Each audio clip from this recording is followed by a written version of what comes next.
Old turbo, new turbo. What's up, homies? Woo! So today, I'm gonna go to the gun range with my boy, and then after, I'm gonna go pick up the turbo. I found a turbo on Marketplace. One of the guys is in Southgate, and the other one is in Pasadena, so I'm gonna see which one gives me the better deal.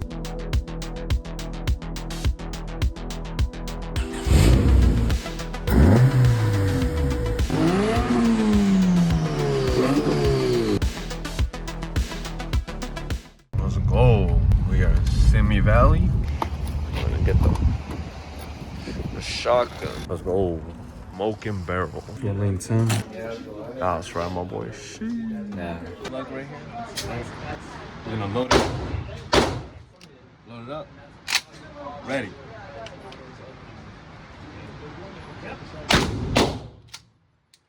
No, the safety's off. There you go, pa.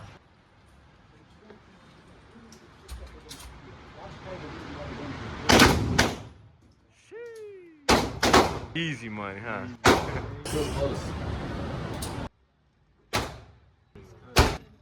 All bad. Second. I headed to 21 feet, look. 21. It's gonna take off. We're good.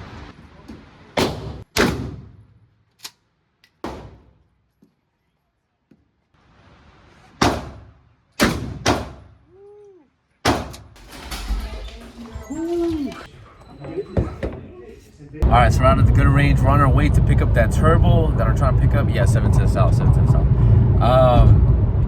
The homie that we're gonna pick it up, he's in Downey, I think. And so hopefully the turbo that I'm gonna pick up is the same area over the radius as the turbocharger that I have right now. Like I said, the turbine housing on mine, it's 0.63, and the compressor side, it's 0.50. So I don't want to get a bigger one or a smaller one, because obviously a bigger one, yeah, Long Beach. I don't want to get a bigger one because, well, regardless if I get a bigger one or a small one, you can see improvements in lower torque or higher torque and stuff. But the thing is that in order to achieve the full potential of those improvements, we're gonna need a tune. And so I'm not trying to change the tune on it. Yeah, so I want to make sure that the turbo that I'm trying to get is the same specs. All that matters is that, you know, hopefully the car gets its power back and that the tune is still in check. All right, so we met with the homie right here, Buffalo Wild Wings. There's a turbo right here, brand new. Guys, so check it. So right here, the compressor side, AR50. I don't know how much you guys can see, but AR50.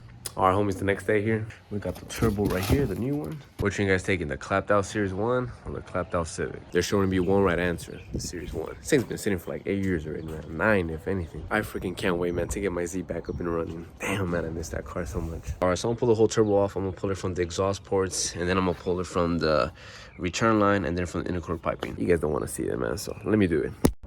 Feed line is off, return line is off, intercooler piping is off, and all the nuts are off.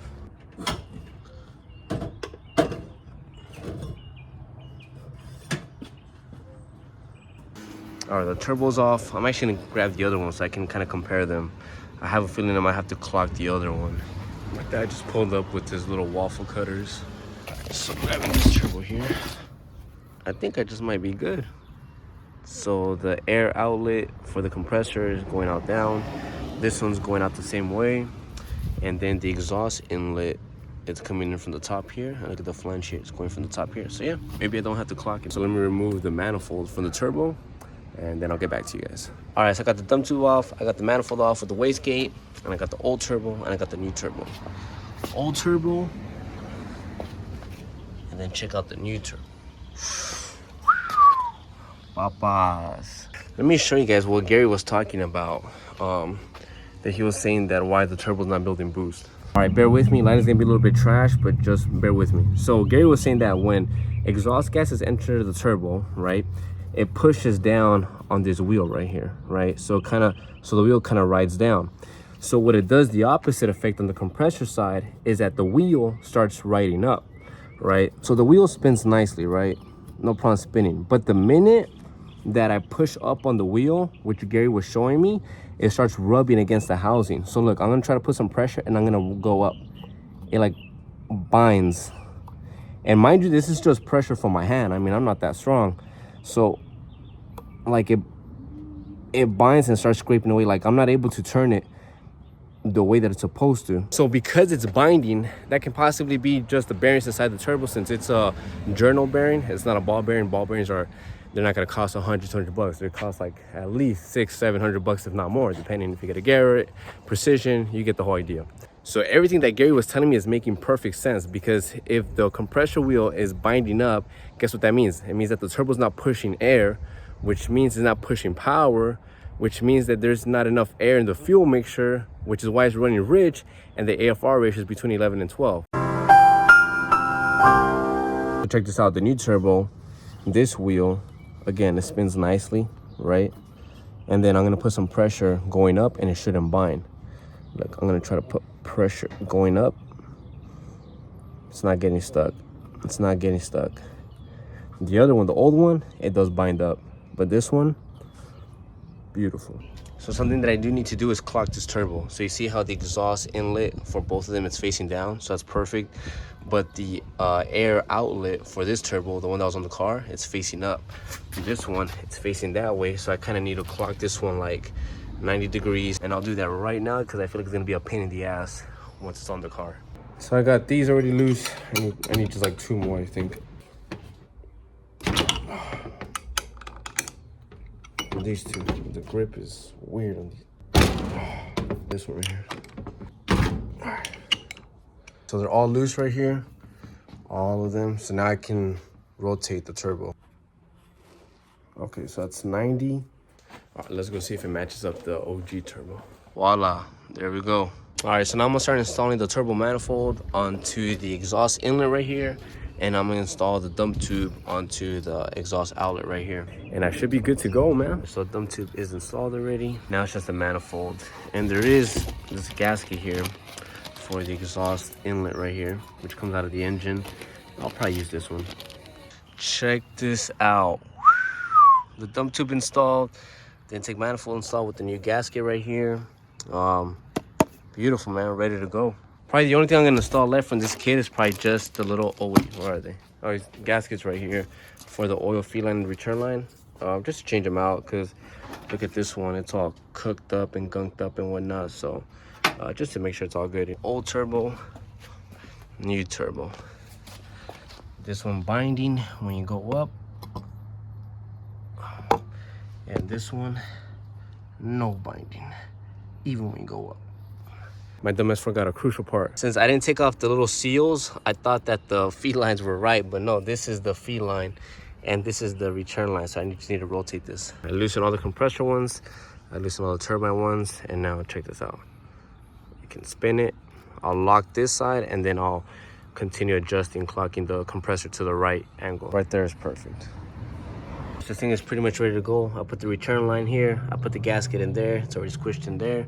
And then this one, have the gasket here for that one. And then I already cleaned the feed line too. So it's all good. It's fresh and clean. All I have to do is just take off this piping here, because some trash fell in there. Definitely don't want that crap going through the intercooler.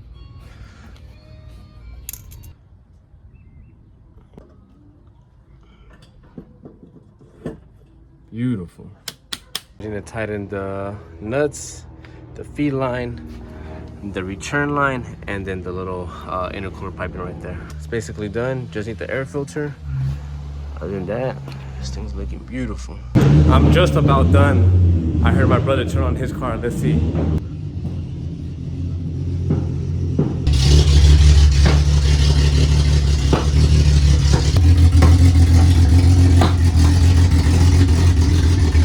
Popping so much.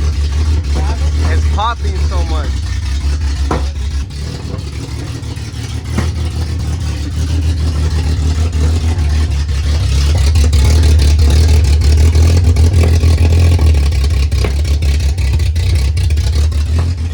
God damn, bro, this car is so loud, bro. It's not even straight pipe, it's like open header.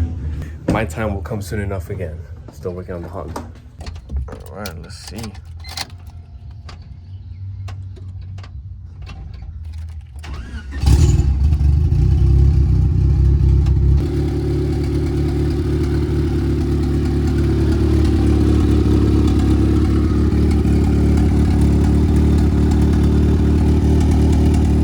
So far car is so good. Gonna let it idle for like 10-15 minutes before I apply any type of throttle. Kind of let it break itself in. Yeah, before I even like tap the throttle and before I full send it or test it out. Hopefully, bro, hopefully. Oh man, I'm so excited right now. So I'm gonna let like 10 minutes pass by. About 5 minutes in, we're doing good.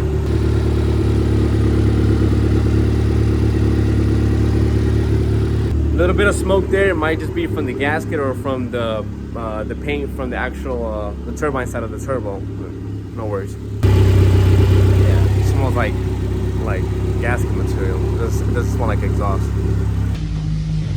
Bro, that car is so loud, bro. It's crazy. When you run it, you hear over there a lot? Yeah. It's overheating or what? It's overheating?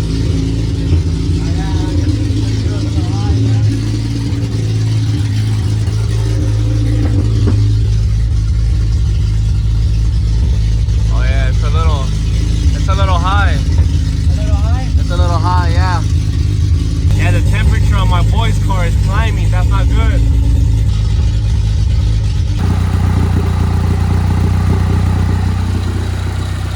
All right, timer's up. Time to go for a test drive. Let's do it. Everything's looking good here. 25-26 psi of oil pressure. Temperature gauge is perfect. Gas is good. Let's do it. I got good news and bad news for you guys. Good news is the car is running a little stronger. Yeah, stronger. Bad news is it's not at its full potential. Don't get me wrong. It feels a lot more responsive, but I'm gonna have to pull up to Gary and do that street tuning again to see if I'm building any boost, because it feels a lot more responsive. But since I don't have a damn boost gauge, you know, I don't know exactly if I'm even building any boost still or how much boost am I building. You get me?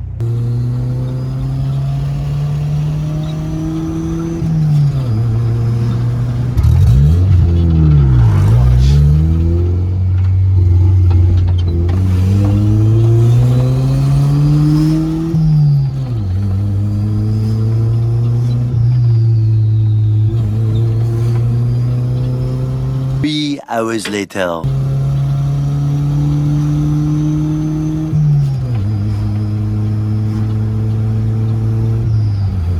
But I'm gonna hit up Gary. I'm gonna have to pull up tomorrow on him and see what's happening exactly.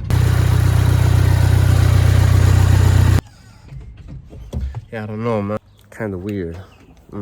So I'm back. So like I said, the car felt way more responsive. Like I can feel the car climbing, but it's just not 100% there. So it got me excited. It had me in the first half, but it's not 100% there. So I just texted Gary. He said to pull it tomorrow at 10 a.m. So I'll be there sharp. As for this turbo, I had a good life. I mean, I bought the car, 2020? And you know, the whole car came like that. So this turbo did me good for 4 years. And who knows how long the previous owner had that turbo on this setup. So I'd give it about 5-6 years that turbo was running good. All right, guys, so I'll be at Gary's tomorrow. The guy's a G, man. So when it comes to diagnostics and just anything car related, he's a genius, man, for sure. That's for people like me, Phil, because I'm not able to diagnose things. I would have never figured out that it was a turbo. You get me? I'm not a mechanic. I'm just a car enthusiast. You get me? So he shines on that. So hopefully we can get it sorted out tomorrow and figure it out 100%. All right, guys. Other than that, hope you guys enjoyed. Take care. I'll see you guys next time. All right, guys. Peace out.